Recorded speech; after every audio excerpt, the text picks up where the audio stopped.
My name is Rebecca Lell and I was 34 the morning I walked into divorce court ready to lose everything. My husband wanted the house. He wanted my company. He wanted both of our kids. And he wanted the whole town to watch him take them.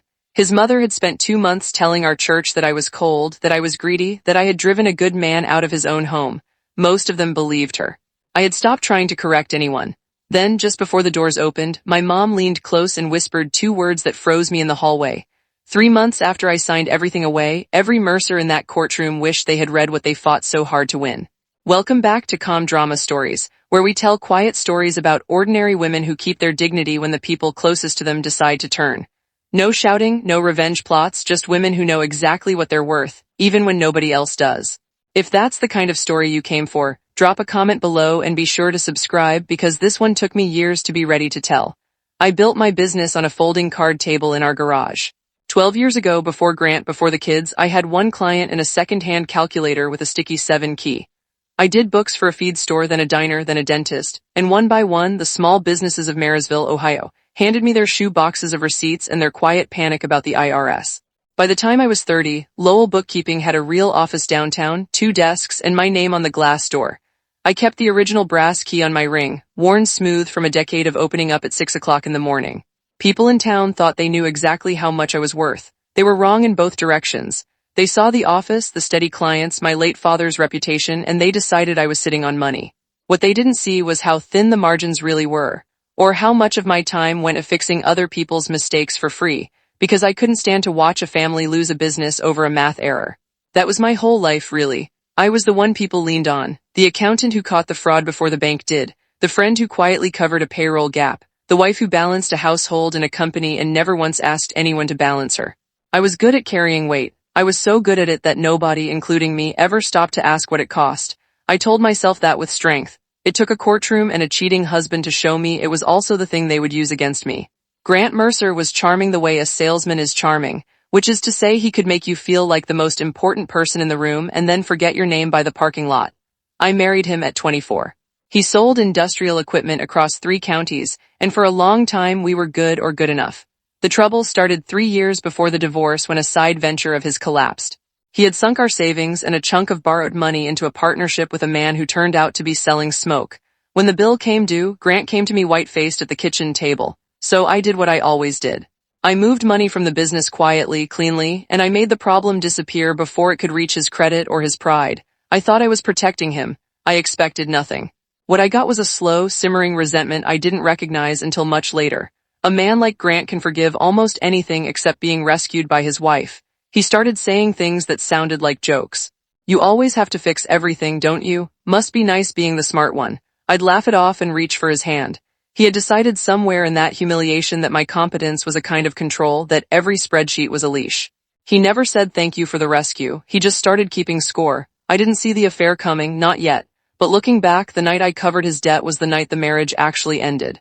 I just kept the books open 3 more years, balancing a relationship that had already gone bankrupt, telling myself the numbers would come right if I only worked a little harder. The signs were ordinary, which is how they fool you. Late meetings that ran later, a cologne I hadn't bought him, his phone always face down now, buzzing on the nightstand like a trapped fly. I want to be clear about something because it matters to the rest of this story. I did not snoop. I did not plant anything or record anything or read his messages in the dark. I have spent my whole career around other people's secrets, and I know the difference between watching and stalking. So I just noticed the way you notice a leak by the stain on the ceiling long before you find the pipe. Vivian Brandt was the one who kept turning up. She was the real estate agent who'd sold us our house on Plum Street years back, polished and pretty, and always somehow at the same gas station, the same coffee shop, the same charity walk. I told myself I was imagining things. Then one afternoon, Grant's phone lit up on the counter while he was in the shower, and a single message slid across the screen before I could look away. It wasn't a love note. That's what stopped my breath. It said, find out what her dad actually left her. Not, I miss you. Not, I love you. Just a cold little question about my inheritance from a woman who already knew which curtains we had. I stood in my own kitchen and understood that whatever this was, it had stopped being about a marriage some time ago. It had become a project. And somewhere out there, 2 people were doing math about my life, my house, my father's money, while I was still pretending the marriage could be balanced. They had already started counting. So had I, here is what I stood to lose, so you understand why I didn't sleep. The house on Plum Street where Hannah took her first steps and Cole lost his first tooth. The business with my name on the door, the only thing I'd ever built entirely alone. My standing in a town small enough that the woman who bags your groceries also sits 2 pews behind you on Sunday, and the trust of 2 children, 9 and 7, who still thought their parents were a team. That was the real ledger, the one that doesn't balance in dollars. But there was one more thing, and it's the thing that mattered most without anyone knowing it yet. When my father, Walt, died 5 years before, he left me money. Not a fortune, but real money, around $180,000, plus his share of a small parcel of land outside town. My father had been a bookkeeper, too, before me, and he had been burned young by a partner who walked off with everything. He taught me one rule before I could drive. Money has a memory, he'd say, if you let it keep one. He meant keep what's yours separate, write down where it came from, never let your accounts blur into someone else's. When his money came to me, I did exactly that. A single account, my name only, never touched by anything marital. Every deposit documented in the same green ledger he'd handed me at 16. His blocky handwriting still in the margins, separate, one column read in his hand. Keep traceable. I had followed that one rule my whole life without ever needing it. I didn't yet know it was about to become the only wall standing between me and losing everything else. Grant didn't tell me he was leaving. He had his lawyer tell me. The papers arrived on a Tuesday, hand-delivered to my office downtown so the whole street could watch the process server walk in. I read them at my desk with the door closed. He wasn't just asking for a divorce. He wanted the house. He wanted an equitable share of the marital business, which is a polite legal way of saying he wanted half of Lowell bookkeeping, the thing he had never set foot inside except to ask me for money. And he wanted primary custody of Hannah and Cole. The lawyer's name was Trent Mercer, Grant's cousin on his mother's side, which told me everything about whose idea this was. The letter demanded I submit my company to a formal valuation as a marital asset. I sat very still and felt the floor tilt. Then I did the only thing I know how to do when the numbers stopped making sense. I called a professional. Maddie Acoffer came recommended by another small business owner I'd helped years back, and she had a calm, dry way of talking that I trusted. Within 10 minutes I laid it all out. The affair, the house, the company, the kids. She listened without interrupting, taking notes in a careful hand. When I finished, she didn't tell me it would be okay. She asked me a single question, quiet and precise, and the way she asked it made my stomach drop. Rebecca, she said, did you ever put your inheritance into a joint account? I realized in that pause that she already understood the whole game. Everything Grant wanted was sitting on the answer to that one question, and I held my breath before I answered, because I knew the answer mattered more than anything I'd say in court. Never, I told her, not once. My father's voice was in the room with me when I said it. The inheritance had always lived in its own account, in my name only, never blended with a single marital dollar. The business was a single-member LLC I'd formed before Grant and I were even serious with its own books, its own tax filings, its own clean line of ownership going back 12 years. Maddie set down her pen. Then they're chasing ghosts, she said. Under Ohio law, an inheritance kept separate and traceable stays yours. Same with a business you owned before the marriage, if you can prove it, never got commingled. I felt something loosen in my chest just for a second. Then she leaned forward. But Rebecca, here's the part you won't like. The law being on your side doesn't mean the fight is easy. The burden is on you to prove every dollar's path with documents. Their whole strategy is to bet that you got sloppy somewhere over 12 years. That's something blurred. And while they bet, they'll make you bleed. Legal fees, delays, pressure. I nodded slowly, understanding, and the town, Maddie's mouth tightened. The town isn't a courtroom. The law can't make people like you. That was the real problem, and we both knew it. The paperwork was solid. My father had made sure of that before I was old enough to understand why. The problem wasn't going to be the law. The problem was that Carol Mercer had already stood up in front of half of Marysville and delivered her verdict, and people had clapped. I walked out to my car with Maddie's words sitting heavy on me. I had the truth and the records. What I didn't have was a single neighbor who believed I'd need them. Carol Mercer did not raise her voice. She didn't have to. She was 64, silver-haired, the kind of woman who brought a homemade pie to every funeral and remembered your children's birthdays. And when a woman like that lowers her voice in the church kitchen, people lean in. I learned the shape of it secondhand, the way you always do. She told them I was cold. She told them I'd kept Grant on an allowance, that I'd hidden money for years, that no wonder the poor man looked elsewhere when his own wife treated him like an employee. She never said affair. She had a gift for letting other people draw the cruelest conclusion, so her hands stayed clean. Within 2 weeks, conversation stopped when I entered a room. A woman I'd done taxes for at cost crossed the street rather than say hello. Vivian, meanwhile, had stopped hiding. She showed up at Grant's side at a high school football game at the hardware store. Once at a restaurant where she laughed too loudly 2 tables over and let her hand rest on his arm where the whole room could see. She was already acting like the next Mrs. Mercer, already measuring my life for new drapes. And the worst part, the part that hollowed me out, was how alone it felt. I had spent 12 years being the person everyone trusted with their secrets and their money. Now that I was the one being robbed, nobody could see it. Because here's the thing nobody tells you. The woman who's good with money is the last person anyone believes is being taken. They look at the competent one and they cannot imagine her as a victim. So they don't. They just wonder what she did to deserve it. Then Grant did the thing I could not forgive, which was to use the kids as leverage. He'd never been the parent who knew the pediatrician's number or which one hated crusts. Suddenly, he was Disneyland dad showing up with a new bike for Cole, promising Hannah a horse.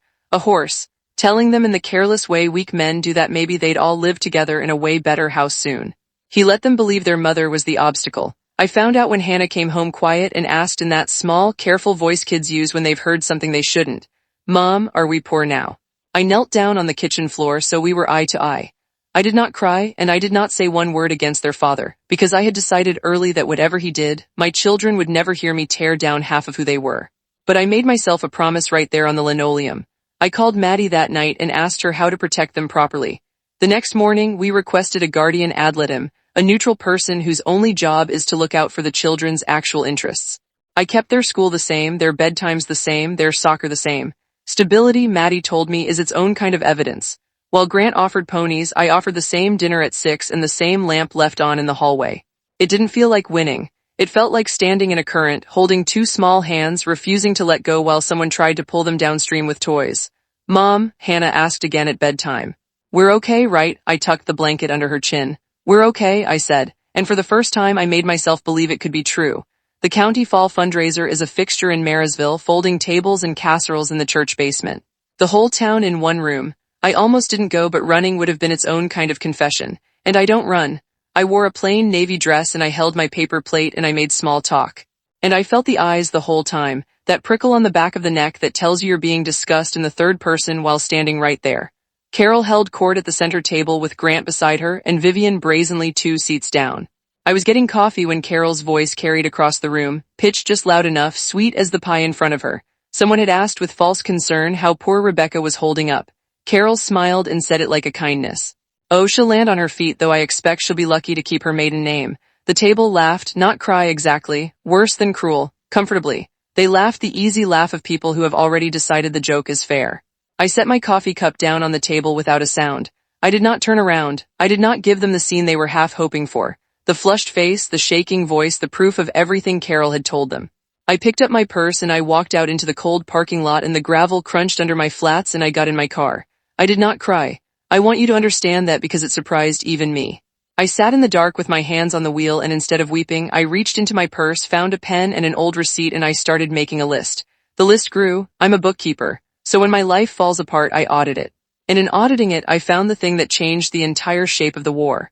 I pulled our joint mortgage records, the ones I had every legal right to see, and I found that Grant had quietly refinanced the house on Plum Street 4 months before he filed, taking out a home equity line of credit. He had drained nearly every dollar of equity we'd built in 12 years. The money hadn't gone into a savings account. It had gone into a new investment, a property flipping venture with Vivian Brandt listed as a partner. Worse, to get the business loan that funded it, Grant had signed a personal guarantee, putting his own name on the hook for the whole debt. I sat in my office with the green lamp on and felt something I hadn't felt in months. Not anger, clarity. The moment I'd seen the refinance go through weeks earlier, I had called the bank to try to stop it. But it was a joint mortgage on a marital home, and a joint mortgage takes 2 signatures to freeze and only 1 to borrow against. There was nothing I could legally do but watch and write it all down. So I did. I documented every statement, every transfer, every date the same way my father taught me, the same way I'd done my whole career. And as the picture filled in, I understood something Grant clearly didn't. He thought he was loading himself up with assets. The house, the company, the future. What he was actually loading himself up with was liabilities.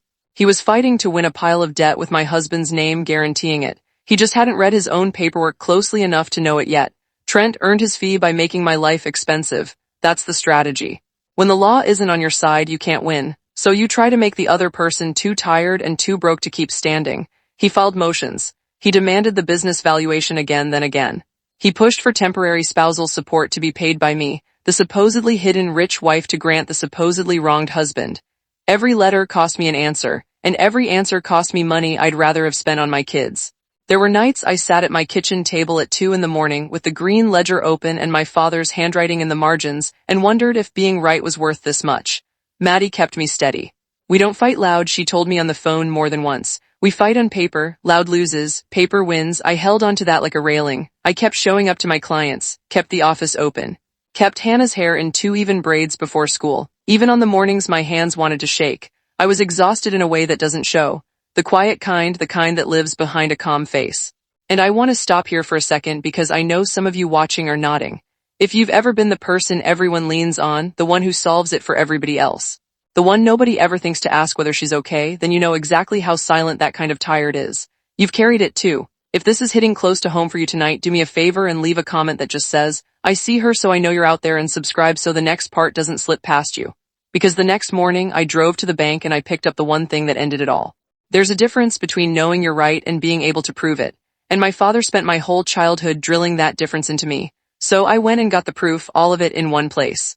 I drove to the bank where my inheritance account had lived untouched for 5 years, and I requested a certified deposit history, the official kind with the bank's seal, showing every dollar's arrival and that nothing marital had ever flowed in or out.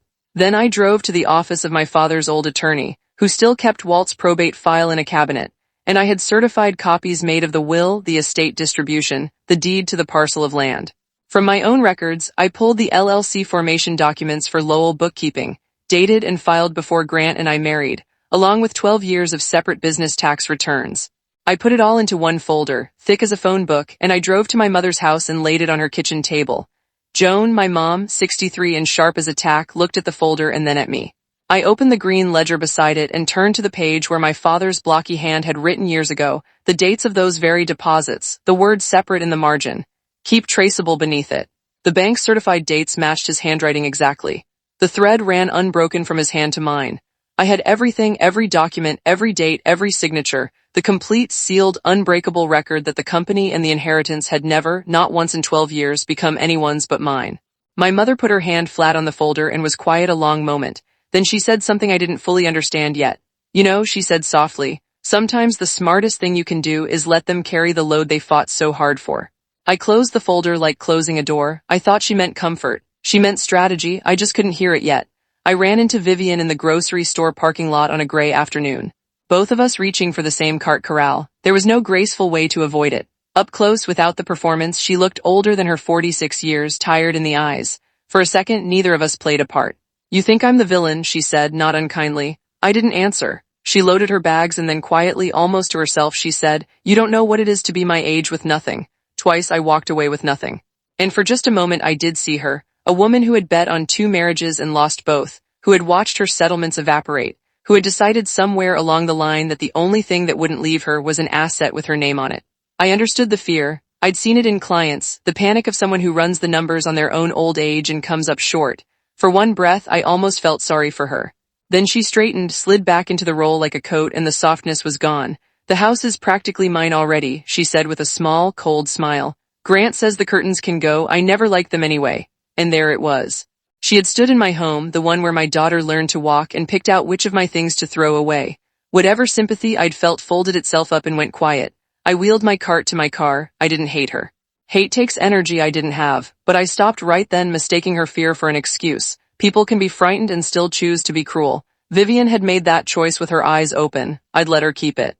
That weekend, my mother told me a story about my father I'd never heard. We were doing dishes at her sink, the kids asleep in the next room, and she handed me a plate to dry and said, "Your dad didn't always keep such careful books. You know, when Walt was young, before me, he'd gone into business with a friend he trusted like a brother. They shook hands instead of signing things. They ran the money together in one account because that's what trust looked like to him then. And the friend cleaned him out, took the lot, and there was nothing on paper to prove what was whose. He didn't lose the money so much as he lost the proof. My mother said took snorts him years to come back from it, and after that he wrote everything down. Everything. That was where the green ledger came from. That was where money has a memory came from. It wasn't a quirk, it was a scar. My father had taught me to keep my world separate and documented, not because he was fussy, but because he had once lost everything to a handshake and he was determined I never would. I dried the plate slowly. All those years, I'd thought the rule was about being organized. It was about being protected. My mother dried her hands on the towel and looked at me with my father's same level gaze. "Your father used to say something at the card table," she said. "He'd say, the loudest person sitting there usually owns the least." I laughed, a real laugh, the first in weeks, because I had just spent 2 months being outshed by people who were betting everything they had. And I was beginning to suspect my father had been right about them too. Maddie laid the whole board out for me a week before the hearing, the way you'd explain a chess board to someone who only ever played to survive. Here's where we are, she said. Their case has 3 legs. They want the company called marital. They want your inheritance called commingled. And they want the house and assets divided as marital property, which they actually are. She tapped each finger. 2 of those legs we kick out from under them. The company is separate, the inheritance is traceable, and your documents are airtight. But the house and the cars and the furniture, those are marital. And Grant has every legal right to fight for his share. I nodded. So we fight for the house. Maddie tilted her head, watching me. We can. It's a fight we could even win. I sat with that. Then I asked the question that had been forming since I'd pulled those mortgage records. Maddie, I said slowly, what is the house actually worth right now? After the refinance, after the line of credit he drained, after the loan he personally guaranteed against it, she went very quiet. She pulled out the appraisal and the payoff figures and ran the numbers in front of me, and I watched her face change as the total landed. The equity in the house on Plum Street was gone, not low, gone, and then some once you counted the debt strapped to it. The marital assets Grant was fighting so hard to take were worth less than nothing. I leaned back. In the chair, somewhere in the back of my mind, my mother's voice said it again. Let them carry the load they fought for. And for the first time, I understood exactly what she'd meant. The prize they wanted wasn't a prize. It was a trap, and they had built it themselves. I made Maddie walk me through it 3 times because it sounded too good. And I am a woman who distrusts numbers that sound too good, but it held. The house on Plum Street after Grant's refinance and the home equity line he drained into Vivian's flipping scheme carried more debt than it was worth. Whoever won the house would inherit the mortgage, the line of credit, and the obligations attached to it. And the company, the company. Grant wanted half of Lowell bookkeeping valued as a business, but Maddie pointed out the thing his cousin Trent had never grasped. A bookkeeping practice isn't a building or a brand, she said, it's you. The clients stay because they trust Rebecca Lell, take you out of it. And what's left to value? A lease and some filing cabinets. Even if a judge somehow called the company marital, which the documents made nearly impossible, half of it without me running it was worth almost nothing. The clients would follow me out the door the same week. I sat in that small office and felt the whole architecture of their plan reveal itself beam by beam. They had spent months in legal fees and an entire town's goodwill fighting to take 3 things from me. The house, which was a sinkhole of debt, the company, which was worthless without the woman they were trying to take it from, and the children, which a guardian at Liam was already noting they barely knew. Everything Grant was fighting to win was dollar for dollar everything that would sink him. He had aimed every weapon he owned directly at his own foot. And the most remarkable part, the part I keep coming back to even now, is that I hadn't laid a single trap. They'd done all of it to themselves. I'd only kept the receipts. It would be a nice story if the truth had set me free right then. It didn't. The town didn't know any of what I knew, and the gossip reached its high watermark in those last weeks. Carol's version had hardened into fact through sheer repetition. I was the cold wife who'd hoarded money and pushed a good man out. I heard third hand that she'd repeated her little line about my maiden name at a women's circle to laughter. A friend I'd known since high school, a woman whose failing bakery I had personally kept solvent for 2 years, stopped returning my calls. That one I felt in my teeth. I could have fought back. I could have walked into that church basement with the certified mortgage records and the personal guarantee and shown them all exactly who was about to lose everything. Maddie advised against it, and I agreed. Save the truth for the room where it counts, she said. A courtroom, not a coffee klatch. You explain yourself to gossip you've already lost. So I stayed quiet. I let them think what they thought. Silence, when you choose it on purpose, is a different thing than silence forced on you. But it nearly broke when Hannah came home from school one day, climbed onto the couch, and told me very seriously that a girl in her class said we were going to lose our house and have to live in our car. I held her. I did not promise her the house because I knew by then we'd be giving it up. Instead, I knelt down and made her a different promise, a specific one, looking right in her eyes. We will always have a home, I said. I built one once with nothing. I can do it again. She believed me. Now I had to make it true. The week before the hearing, Maddie and I built the file the way you'd build a wall, brick by brick. Every brick certified, the deposit history with the bank seal, the probate documents, the LLC formation papers dated and filed before the marriage, 12 years of separate tax returns, the mortgage records and the refinance, the home equity line, and Grant's personal guarantee on the business loan. All of it pulled from public and joint records I had every right to. Not one piece of it was a secret recording or a stolen text or a diary I'd kept in the dark. Every single document was institutional, official, the kind a clerk stamps and a judge respects. My father's whole philosophy stacked in one folder. The day before, Maddie let me sit in the empty courtroom for a few minutes just to take the strangeness out of it. The room was cold. The old radiator along the wall clanking and hissing like something alive, the wooden benches hard and chilly under my hands. My heart was going faster than I wanted it to. I sat and listened to that radiator clank and made myself breathe. Then Maddie told me the plan, the real plan, the one my mother had seen before either of us. When they ask for the house, she said, don't argue. When they ask for the marital assets, let them have them. Give them the fight they came for. Sign it over. I must have looked at her like she was mad because she smiled just slightly. Trust me, Rebecca. The worst thing we can do to these people is let them win exactly what they asked for. I looked at the cold, empty judge's bench and felt for the first time something close to calm. I finally understood my mother's 2 words. I just hadn't heard her say them yet. They made one last play before the hearing, and it told me everything about what they were really after. Trent reached out with a settlement offer presented as generosity. If I would simply sign over my interest in the business to be divided, they'd go easy on the spousal support.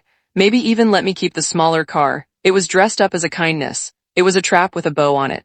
Because the company was already mine, free and clear, separate property the law would protect.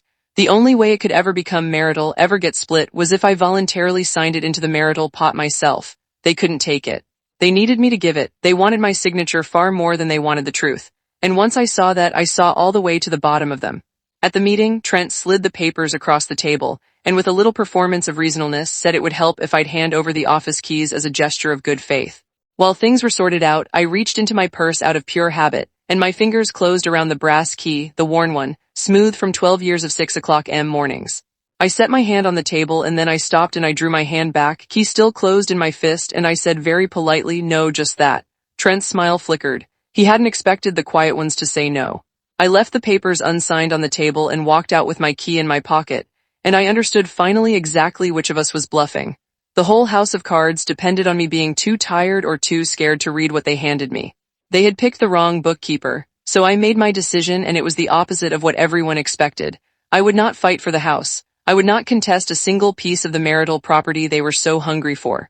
I would let them have all of it. The house on Plum Street with its drained equity and its strangled mortgage, the furniture, the cars, the whole shining pile of debt with a bow on it. What I would not do ever was sign away the company or pretend my inheritance was anything other than what the records proved, and I would fight with everything I had for Hannah and Cole. That was the line. Maddie confirmed it was sound. You give up the marital assets which are underwater, and you protect the separate property which is solid, and you focus the custody fight on stability which you've got in spades. It was strategy disguised as surrender.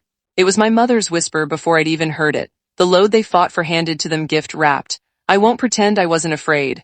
Walking into a courtroom planning to give away the house your children grew up in is a strange and lonely kind of brave. The night before, I sat at my mother's kitchen table, not my own anymore, with the green ledger open to my father's handwriting. And I read those 2 words again, separate, traceable. My whole defense, written by a dead man who'd been burned once and swore his daughter never would be. I was about to walk into that room and hand the Mercers their prize, smiling while they laughed. And the only person on earth besides Maddie who understood why I was smiling was the woman who'd raised me. Tomorrow, she would lean over and say it out loud, and I would finally be ready to hear it. I didn't sleep much the night before the hearing. I lay in the spare room at my mother's house, the kids breathing softly down the hall, and I rehearsed staying calm. That was the whole job. Maddie had told me not to win the argument, to let them win the argument and lose the war. I practiced the flat, polite voice I'd use, the one that gives an opponent nothing to grab. Around 3 o'clock in the morning, I gave up on sleep and went to the kitchen and opened the green ledger one more time. My father's handwriting studied me the way it always had. The careful columns, the dates, the single word separate standing guard over 5 years of an account nobody had been able to touch. I ran my thumb over the brass office key on my ring. I thought about Hannah on the couch, asking if we'd live in a car and the promise I'd made her. We will always have a home. I made things add up for a living. I knew how to start with nothing and build something real because I'd done it once already in a garage with a sticky calculator. I could do it again. By the time the sun came up, I wasn't afraid anymore. Or not only afraid, I was ready. I wasn't going to walk into that courtroom and try to be louder than the Mercers or angrier or crueler. My father had told me how that table ends. I was going to walk in quiet and write and prepared with a folder full of certified truth and a key in my pocket. And I was going to let them shout themselves all the way into the hole they'd spent 2 months digging. I just had to keep my hands steady and my voice low. The hallway outside the courtroom smelled like floor wax and cold coffee. The Mercers were already there and they were not nervous. They were celebrating early. Carol sat ramrod straight in her good coat, holding court even there, and Grant stood with his hands in his pockets, looking like a man about to collect a check. Vivian had come of all the nerve, and she was murmuring something to Grant behind her hand, and I caught the word curtains again and I almost laughed. Trent shuffled his papers with the confidence of a man who hadn't read them closely. The old radiator in the hallway clanked and hissed. That same living rattle, and the wooden bench was cold through my dress when I sat to wait. My heart was loud. I focused on the radiator, on the rhythm of it, the way you'd focus on a metronome, and I made my breathing match it, slow and even. My mother sat beside me. She took my hand. Her fingers were warm and dry and steady, and she leaned close. So close her breath stirred my hair, and she whispered the two words that had frozen me in the same hallway, the ones I'd been circling for weeks without understanding. Give her everything, that was it, just that. Give Vivian, give Carol, give Grant, give the whole laughing lot of them everything they'd come to take. And in that second, with my mother's warm hand around mine and my father's ledger packed in the folder on my lap and the radiator clanking like a heartbeat, I finally understood her completely. She wasn't telling me to lose. She was telling me to let them win the exact thing that would ruin them. The doors opened. A bailiff called the case. I stood, smoothed my navy dress, and walked in to do precisely what my mother said. I gave them everything. That was the first move, and it landed like a gift, exactly as Maddie had promised. When the judge turned to the matter of the marital home, Trent launched into his rehearsed demand, ready for a fight, and I simply nodded to Maddie, who rose and said, in a bored, almost generous tone, that my client did not contest the marital home and would sign over her interest in it entirely. Trent stopped mid-sentence. He'd loaded a cannon to knock down a door that was already open. Grant looked at his mother. Carol's face cracked into something that was almost a smile. We went down the list item by item, and at each one Maddie waved a hand. The cars, his. The furniture, the appliances, the contents of the house on Plum Street, his. The savings account, drained as it was, his. Every piece of the visible shining pile they had spent months and a town's goodwill fighting for. I signed away with a steady hand and a calm face, and with every signature the Mercers grew more openly delighted. Carol Snorts actually reached over and squeezed Grant's arm. Vivian in the gallery sat up straighter, already redecorating. They thought I was broken. They thought the cold, calculating wife had finally crumbled, had been so beaten down by the gossip and the pressure that she was giving up without a fight.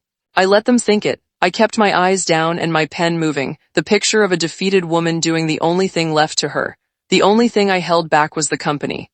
And when Trent tried to fold it into the settlement, Maddie produced the LLC documents, dated and certified, and the judge glanced at them and moved on without comment because there was nothing there to argue. Through all of it, I kept one hand in my lap, and in that hand hidden, I held the brass key to my office, smooth and warm now from my grip. They could have the house they could see. They could not have the thing I'd built because that was never theirs to take. They signed the agreement before anyone read the appraisal. They signed before the debt figures were entered into the record. They signed in triumph. All three of them practically beaming. That was the whole plan, and the plan was just getting started. Then Maddie stood up to address the financial record, and the temperature in the room began to change. She spoke quietly, almost kindly, the way you'd explain a hard truth to someone you didn't entirely dislike. First, she submitted the certified deposit history for my inheritance account, 5 years of it sealed by the bank, every dollar traceable to my father's estate and never once mingled with marital funds. Under Ohio law, she noted, separate property kept traceable remains separate, and the burden of proving it was met right there in black and white. The judge reviewed it and nodded. The inheritance was mine, untouchable, exactly as it had always been. Second, the company, the single-member LLC formed before the marriage with 12 years of independent books. Separate mine. Trent shifted in his seat. Then Maddie turned to the marital home, the one the Mercers had just so eagerly accepted, and she entered into the record the refinance documents. The home equity line of credit Grant had drained months before filing, and the appraisal showing the property's current value. The numbers were read aloud. The equity was gone.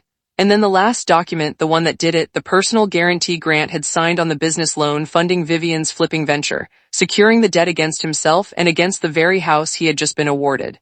Maddie set it down and folded her hands. Your Honor, she said, my client has agreed to assume the marital home and all associated obligations. We have no objection. The silence in that room was total. I watched it move across their faces like a shadow crossing a field. Trent grabbed the appraisal and read it, and his confident expression collapsed inward. Grant leaned over his shoulder, and I watched the color leave his face as he understood finally that the house he'd fought for was an anchor, that the debt he'd hidden so cleverly was now his alone, secured by his own signature, attached to a property worth less than what was owed on it. He had won every single thing he asked for. He had won a mountain of debt with his own name guaranteeing it. I sat with my hands folded and my voice unused because I had not needed to say a word. My mother's 2 words were already doing all the talking. Give her everything. They had taken it eagerly, gratefully on the record before they read what was attached. The judge looked over the top of his glasses at the Mercer side of the room, and then into that perfect silence my mother-in-law started to shout. Carol came apart in a way I had never once seen in 64 composed, pie-baking, pusiding years. She was on her feet before the judge could finish a sentence, her sweet church voice gone, replaced by something raw and ugly. She turned on Trent first, demanding to know how he'd let this happen, why he hadn't seen it, what she was paying him for. Trent stammered something about disclosure and timelines, gathering papers that wouldn't gather. Then she turned on Grant, her own son, and the things she said to him were worse than anything she'd ever whispered about me, because they were true and they were cruel and they were in front of everyone. He'd been careless. He'd been led around by that woman. He'd cost the family the house and saddled himself with a debt no Mercer could carry. Grant, for his part, spun toward the gallery looking for Vivian, the partner whose venture had eaten the equity, the woman who told him the house would be theirs. And Vivian was already on her feet, already moving toward the doors, her face shut like a bank after closing. The judge banged his gavel and called for order, and the bailiff stepped forward, and the whole Mercer side of the room dissolved into the kind of public scene Carol had spent 2 months accusing me of being capable of. I sat perfectly still through all of it. I did not gloat. I did not raise my voice, not once, because there was nothing left to say that the documents hadn't already said better. When the room finally quieted, the judge moved to the matter of the children. The guardian at Lem's report was plain. Through every month of this, one parent had kept the kids' lives steady, their school the same, their routines unbroken, while the other had offered ponies and lived increasingly out of a suitcase with a woman the children had met twice. Custody went to me, primary and clear, with a standard visitation schedule for Grant. I felt my chest unlock quietly, the way a held breath finally lets go. Hannah and Cole were mine to keep safe. I'd promised her a home, and now I could build one. I had said almost nothing in that courtroom. I hadn't needed to. Everything that mattered I'd said years ago in a green ledger at a kitchen table in my father's careful hand. The loudest people at the table, it turned out, had owned the least all along. Vivian didn't make it to the parking lot before it ended. I saw it through the hallway windows as I gathered my things. That worn old radiator still clanking beside me. She'd cornered Grant just outside, and whatever he was saying, she wasn't staying to hear it. The house she'd helped him fight for was an underwater debt now, and a man tied to a guaranteed loan he couldn't pay was not the asset she'd come for. She'd spent her whole adult life learning to read the difference between a man with money and a man with the appearance of it, and she read Grant clean through in about 30 seconds. She walked to her car without looking back.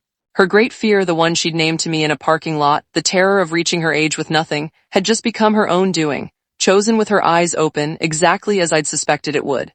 Then Carol found me in the hallway. The composure was back, hastily reassembled, the church voice trying to return. She wanted to talk. She wondered in that reasonable tone whether we might revisit some of this, whether I'd really want the house and its troubles, whether we couldn't come to a family arrangement. I looked at the woman who had stood in a church basement and told a whole town I'd be lucky to keep my maiden name. I reached into my pocket and closed my hand around the brass key one more time, and I felt finally completely calm.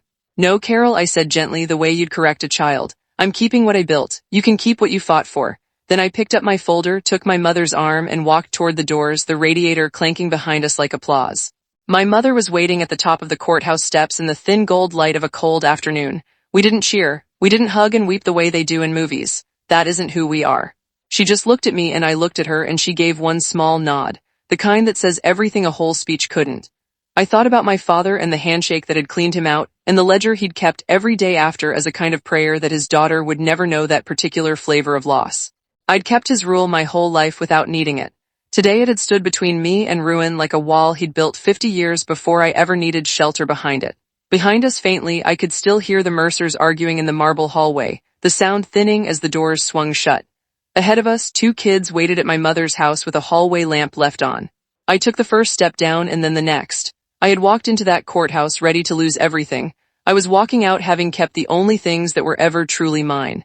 The rest came the way real consequences come slowly and then all at once.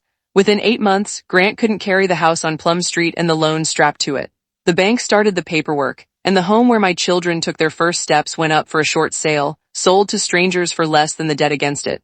The personal guarantee he'd signed followed him out the door and into his credit and his future, a number that would shadow him for years. Vivian had already gone on to whatever came next. The venture folded, the partnership dissolved, and Carol, who had run her quiet campaign through the church kitchen and the women's circle, found that small towns have long memories and a sharp sense for who is actually in the wrong. Once the dust settles, the casseroles slowed, the pew beside her emptied a little. People are not stupid forever. As for me, I kept the office with my name on the glass door. The clients who drifted during the gossip drifted back, a little sheepish, and I took them on without a word about it, because a grudge is just another debt, and I decided not to carry that one. Within the year, I bought a small house on the east side of town, 3 bedrooms, a good kitchen, paid for with my own separate traceable money. Hannah picked the paint for her room. Cole claimed the yard for a future dog. I left a lamp on in the hallway every night, the way I always had, and for the first time in a long time, the home it lit was entirely, unmistakably ours. People in town still ask me about it sometimes, carefully, the way you ask about a wound you're not sure has healed. They ask if I lost everything in that divorce, the house, the marriage, the standing, and I always tell them the same thing because it's the truth, and because I've earned the right to enjoy it just a little. I gave her everything. The house, the cars, the whole bright pile she'd already started decorating in her head. I signed it all over with a smile. She just had no idea, not one of them did, what everything was actually going to cost her. I keep my boundaries with the Mercers polite and firm. Grant sees the kids on schedule. We do not discuss curtains. My mother-in-law once told a room full of people that I'd be lucky to keep my maiden name. I think about that line more than I should because of how it turned out. The name Lel is still on the glass door of my office downtown, a little brighter than it used to be since I had the lettering redone. It's the name on my children's school forms, on the deed to a house I paid for myself, on the ledger my father handed me at 16. I didn't just keep my maiden name. I kept everything that name was ever attached to. Here's the only thing I learned worth passing on. Walking out with less in your hands doesn't mean walking out with less. Not if what's left is finally fully yours. That's my story. One sentence my mother whispered. One ledger my father taught me to keep, and a courtroom full of people who fought to win a debt. If this reminded you that quiet and documented beats loud and certain, take it as a sign. Keep your own records. Keep your own name. If you know a woman who needs to hear this, share it. Drop a comment, hit subscribe, and I'll see you in the next one.